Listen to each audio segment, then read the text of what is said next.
The ideal of a good parent is subjective and can be attributed to a number of different influences, including gender, sexuality, culture, and ethnicity. As a result, it is impossible to pinpoint a single definition. A good parent is largely considered an individual that loves and supports a child and in Australian society encourages the progression of their education. Often the family dynamic depicted in the media is that of a nuclear family, consisting of both a paternal and maternal figure and children. This is demonstrated across many different media platforms, including print, social, news, and broadcast media. We surveyed a number of parents in order to explore the types of media that are the most influential, and found that nearly 50% of participants felt social media was their biggest influencer. Parents turn to social media to ask opinions on education. For example, in the Hills District Mums Facebook group, mums frequently ask about schools within the area and the opinion of those on the group. Social media is not always a positive environment.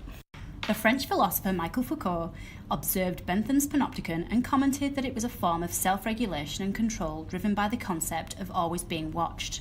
This concept has been likened to social media, but with the perspective switched. Instead of the crowd being monitored by a single watchtower, the individual is being watched by the social media spectators. The sharing of sexualized images and messages, or what has been termed sexting by children through social media, is portrayed as negligent parenting within the news media. Not only does the media brand parents as careless for not educating their children, but also for providing them with the mobile technology to partake in sexting.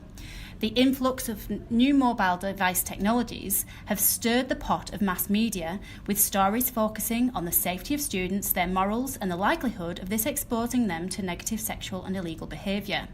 The media uses sensationalised headlines, which creates a moral panic within the general population. Parents, however, are pushing the blame onto schools to educate the students. Policymakers are focusing on educational programmes within schools with an attempt to deter the students' involvement in sexting. Policies such as Think You Know, run by the Australian Federal Police, and the federal government's The Yes Project are some of the policies focusing on this. NAPLAN is a standardised annual assessment for all students in years 3, 5, 7 and 9, which tests students' skills in reading, writing, language conventions and numeracy. Test results are then sent home to parents and are available on the My School website. The My School website displays individual school results in a comparative format against the results of 59 similar schools, as well as its own past performance. Guru criticizes NAPLAN as a neoliberal accountability strategy, highlighting that the encouragement of parents to hold schools accountable is believed to increase NAPLAN anxiety in teachers as well as students. NAPLAN's identity as a high-stakes test has had a detrimental impact on teacher professionalism and encouraged a teaching to the test approach. Parents have also been encouraged by the media to assist students in studying for assessments, with example tests available on the NAPLAN website. These practices place further pressure on the parents' responsibility to help their child perform well. Similarly, Mocha asserts that the My School website encourages parents to enroll their children in schools based on examination results rather than teacher quality, access to facilities, and extracurricular activities. The media possesses undeniable power over the information distributed within society. Information which can be manipulated to create stigmatization, discrimination, and moral panic.